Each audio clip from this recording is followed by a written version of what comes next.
This week on This is America and the World, we visit the embassy of the Republic of Yemen in Washington. I spoke with the embassy's Deputy Chief of Mission, Mohammed Al-Hadhrami, about the glories of Yemen's past, the horrific tragedy of the current war in Yemen, and the country's hopes for the future. This is America and the World is brought to you by Whittle School and Studios, the U.S.-China Education Trust and F.Y. Chang Foundation, guided by Julia Chang Block, President, the League of Arab States, the Republic of Haiti, the Rotendaro Family Trust, Japan, History, Hospitality, and Advanced Technology, Sharing Tomorrow. The Forerunner Foundation, dedicated to forward-thinking public policy. And the Embassy Series, uniting people through musical diplomacy, presenting international artists in diplomatic settings. Thank you so much for your hospitality. Thank you for being here. Tell us three things that we should know about Yemen. Well, it's really hard to pick just three things when we talk about a country like Yemen, but I think history should be the first. Yemen is deeply rooted in history, from antiquities to now, and it's actually been referred to by the Romans as Happy Arabia because it controlled the instant trade route, which made it flourish. We had a kingdom called the Kingdom of Saba, which you probably know it as the kingdom of the Queen of Sheba, who dominated in the first millennia to the second before time. So that's something that we're proud of as Yemenis. Yemen is also considered to be the origin of Arabs. So all the Arabs originated from Yemen, which gives us a huge pride. I think the second thing that if we talk about Yemen is the people and the culture. Yemen are so proud and humble at the same time. If you go to Yemen, everybody would like to help you. They're so hospitable. I'm not sure if you visited an Arab country or not, but if you go to Yemen, you'd see the hospitality everywhere, whether in Sana'a, in Aden, in Hadramaut, everywhere you go. People will be so hospitable to you. So. And if we go to the third thing that I think we should talk about sites and heritage sites in Yemen.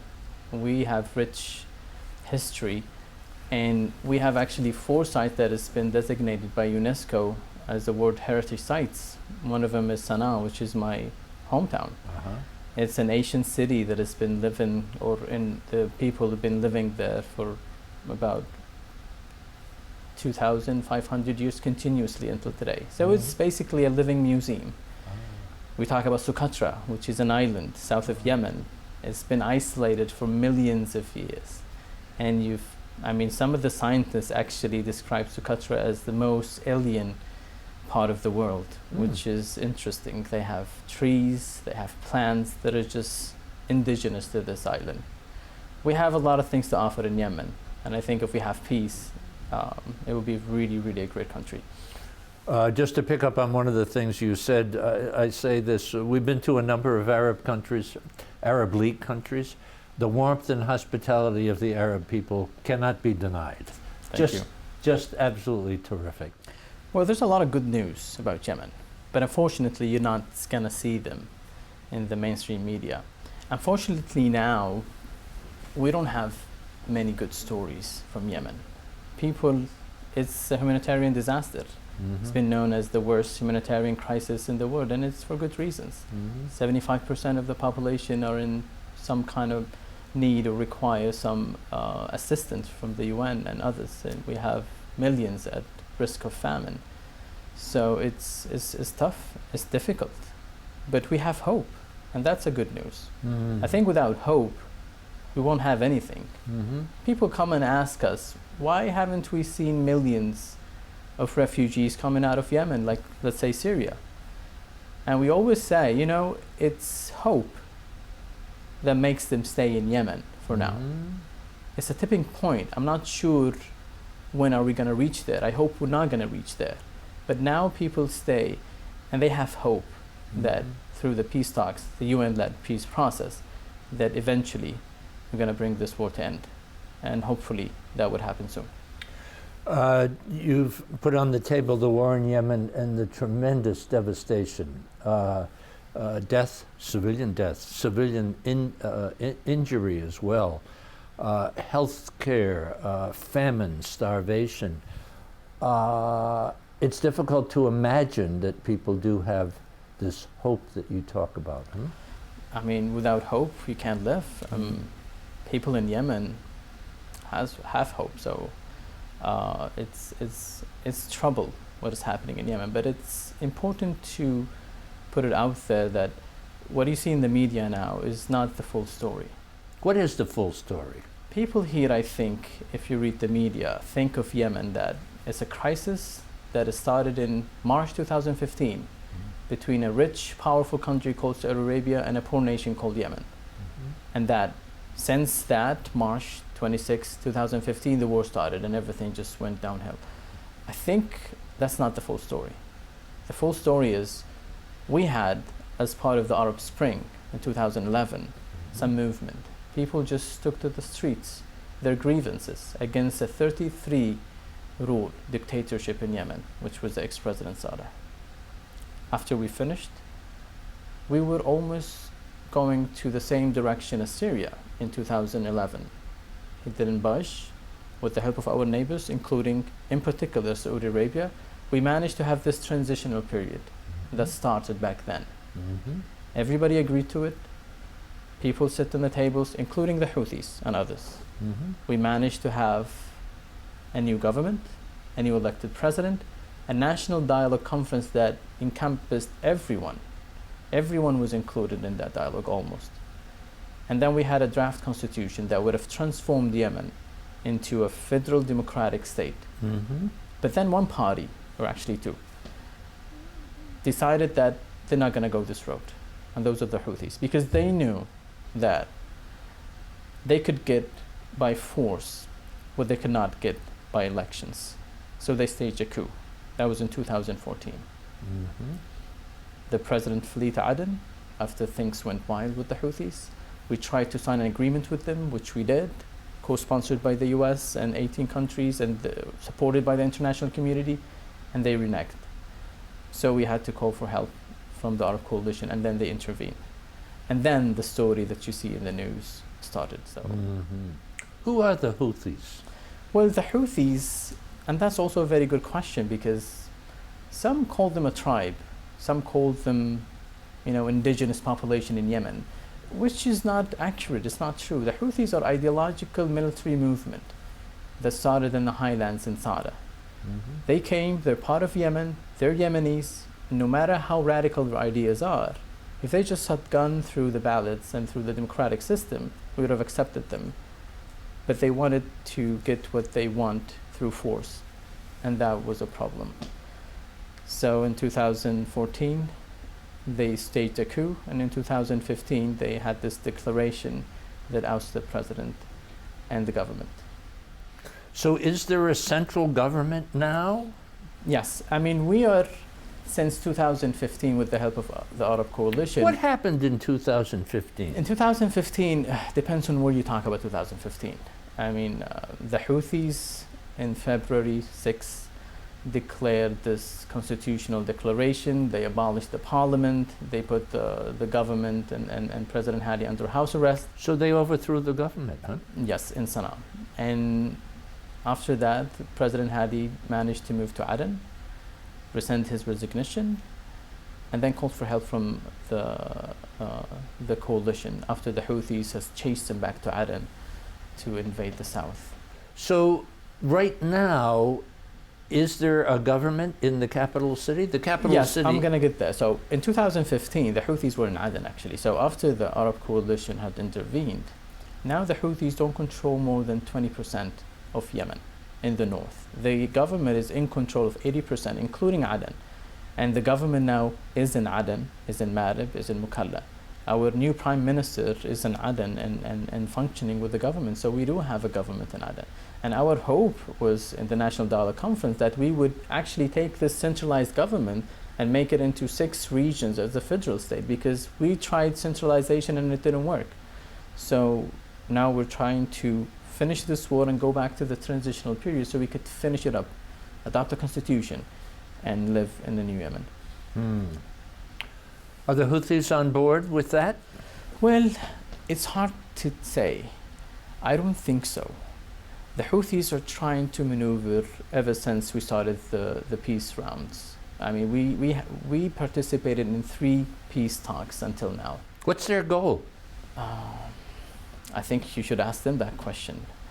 I'm not sure what they have in mind, but what I'm certain is they don't want peace at the moment. Let's talk some basics. The surrounding neighborhood, the countries in the area. Talk a little bit about that, the population, the economy. Well, we're in south of Arabia. We have Saudi Arabia in our north, Oman in our east, and the population is 28 million. Our economy is not doing well now. We had some oil was 25% of GDP, 60 to 75% of the budget. But now our oil exports had gone down to 10% of what it was back in 2014, which is really tough on the budget. It's a Muslim country, Yeah. right? Shia, Sunni.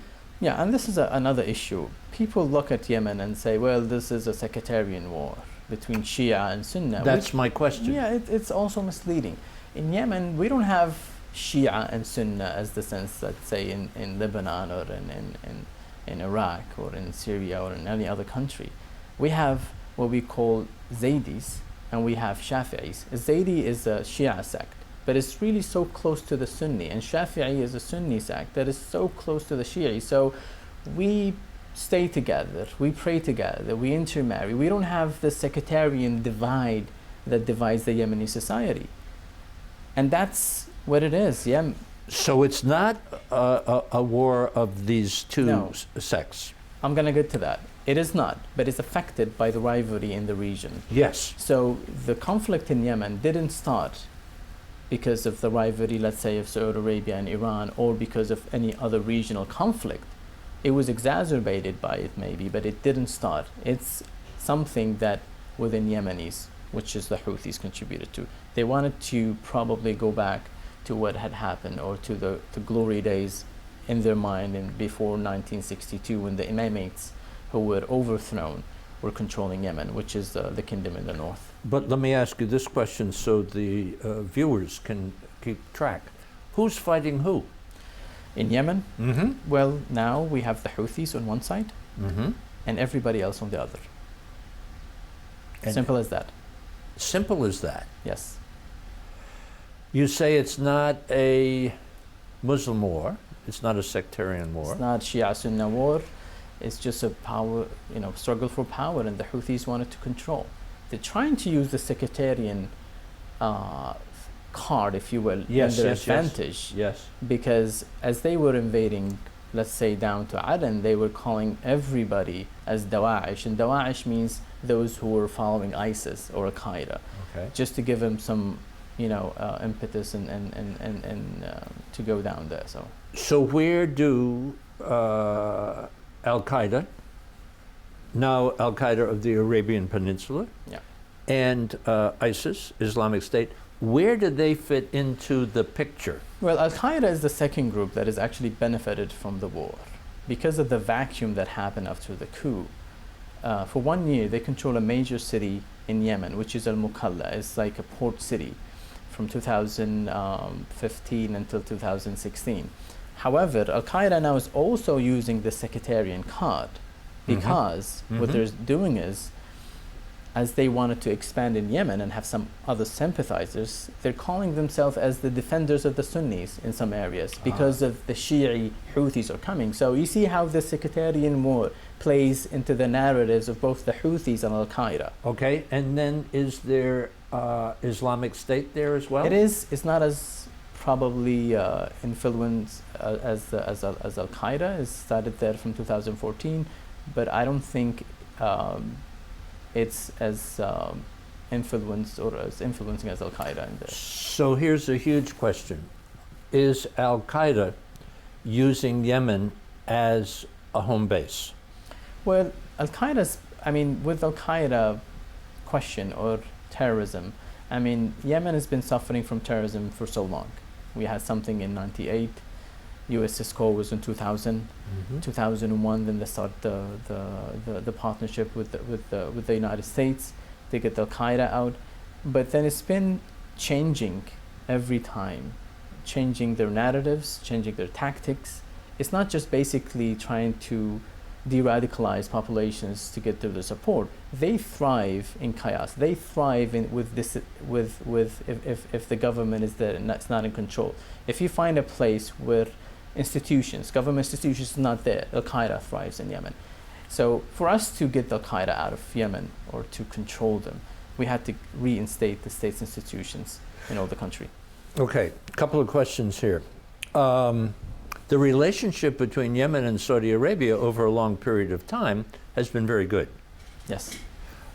But now it appears that Saudi Arabia, especially under the Crown Prince, is heavily involved in the fighting there in this war.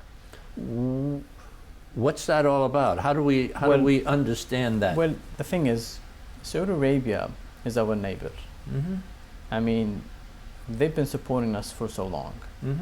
When we had this issue before, and we had the 2011 revolution, the youth revolution that overthrew Saleh. President Saleh. President Saleh, ex-president. Kingdom of Saudi Arabia was part of this Arab Gulf initiative that actually took Yemen from this stage to a transitional period.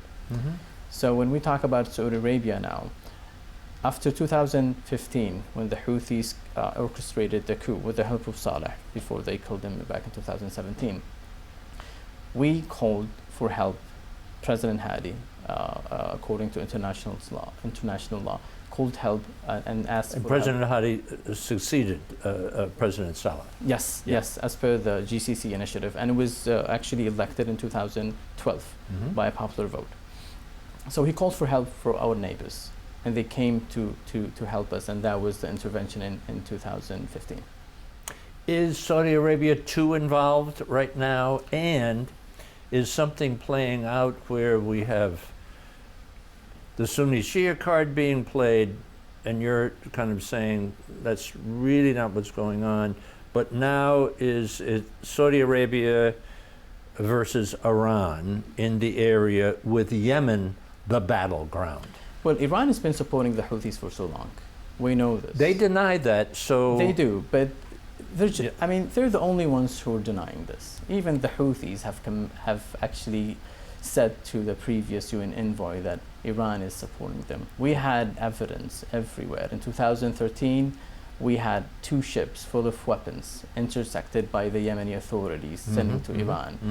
In 2016, an independent group in the UK called CAR investigated many shipments intercepted by the US, by French, all weapons going to Iran. So they could deny all they want, but the facts are there, and the fact says that Iran has been supporting the Houthis, and because of the support, because of the ballistic missiles that are actually now with the Houthis are so much entrenched and they don't want to talk peace. That's what emboldens them to continue what they're doing. Who's pouring the rockets into Saudi Arabia? The Houthis? Of course, but do you think the Houthis actually manufactured those ballistic missiles? Of course not. So, question, is Saudi Arabia rightly involved or too involved? And again, the question, is Yemen the battleground for these two opposing forces? Saudi Arabia came because the legitimate elected president of Yemen called for help. If they hadn't come, the war would not have finished. We would have struggled, and we would have struggled until today, and things would have been even worse. Now, if we ask the Saudis, and our brothers, the Emiratis, to step out, Yeah. to end the coalition, as Right. what is now said in the media. Mm-hmm. Let's just end the war, so let's end the Arab coalition. Well, it's not that simple. If we call the Saudis now and said, we don't want the coalition anymore, Yemen would descend further into chaos. Okay. And that's the truth. So, Because the Houthis will try to consolidate their power in the north. People in the center, people in the south, people in the east, we're not going to give up to the Houthis. We're not just going to give up all the dreams that we had during the National Dialogue Conference when we hold the constitutions and read it, just for the Houthis to rule. So war will continue even if the Saudis stop supporting Yemen. But things will get worse. Maybe Yemen will not be on the news for a while at first, but then things will get so ugly, and then helping Yemen will be so costly then. United States is involved? United States is a good ally.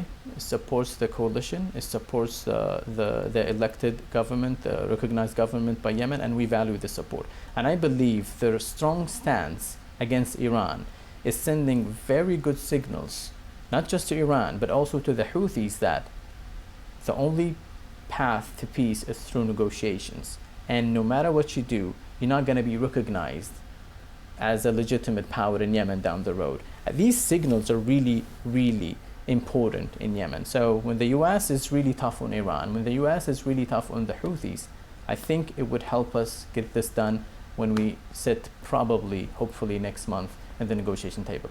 The murder of Khashoggi has focused us on that part of the world, and Yemen as well. They're calling now for some peace talks. Who should be at the table if there are peace talks? Well, we are part of the peace talks. I mean, we support the UN envoy, Mr. Martin Griffiths. We believe the only way to solve this conflict is through the United Nations-led peace process. The United Nation peace process is based on references. One of the references is the UN Security Resolution 2216, which stipulated exactly how to solve this problem. And all the components are there. The Houthis know it, we know it, the framework is clear. I think what's missing is the Houthis' will to end the war. So who should be at the table now? The Houthis on one side, the legitimate government on the other side. The UN dialogue or the UN process is not to solve all the problems in Yemen. You cannot do this. We tried this in the National Dialogue Conference when we had 9 major issues, including the Houthis issue, which is Sada issue, the south and elsewhere. We need to go back to this process so we could solve all the other problems in Yemen. We cannot just jam all the problems in Yemen into this UN-led process, because the mandate, the objective of this process is to end the war and to go back to the negotiating table within the transitional period. So we had a transitional period. We're not done with it. We have done a lot of stages in this transitional period. We're almost done because we reached a stage where we could debate the constitution, which was drafted based on a really 10-month lengthy debate among all Yemenis. The Houthis orchestrated a coup and everything halted. So now we have the UN support through Martin Griffiths and the support of the international community for us to sit down on the table with the Houthis to end the coup, so we could go back and finish what we had started back in 2012, which is the National Dialogue Conference, and I mean the transitional period itself. So that's where we are. So people say, let's just go to the negotiating table with the Houthis and solve everybody and get all the stakeholders within this small process to solve all the problems in Yemen. This is not going to work. This is just going to open the Pandora box, and we're not going to be done in one session or even two. But you have hope. Yeah, everybody has hope. We're at the end of our time. When folks see Yemen in a headline in a newspaper or hear it on radio or television, what one thought do you want them to focus on? Well, I would love for the American people, when they say Yemen, they think of coffee. think of the Queen of Sheba. They think of how exotic this place is and how to support the Yemenis and how to be there. But unfortunately, it's not the case now. So I'm hoping maybe in the future we will reach peace and we will be able to show the world how wonderful our country is. Thank you for your hospitality and thank you for this education. Thank you very much for having me in your program, and thank you very much for coming. Very much. It's so important for our viewers to know. Thank you. For information about This Is America and the World, and to watch all of our programs, visit our website, thisisamerica.net, and look for us on Facebook and Twitter. You can listen to all of our ambassador interviews on our podcast, The Ambassador Series. It's available on our website and iTunes. This Is America and the World is brought to you by Whittle School and Studios, the U.S.-China Education Trust and F.Y. Chang Foundation, guided by Julia Chang Block, President, the League of Arab States, the Republic of Haiti, the Rotendaro Family Trust, Japan, History, Hospitality, and Advanced Technology, sharing tomorrow. The Forerunner Foundation, dedicated to forward-thinking public policy. And the Embassy Series, uniting people through musical diplomacy, presenting international artists in diplomatic settings.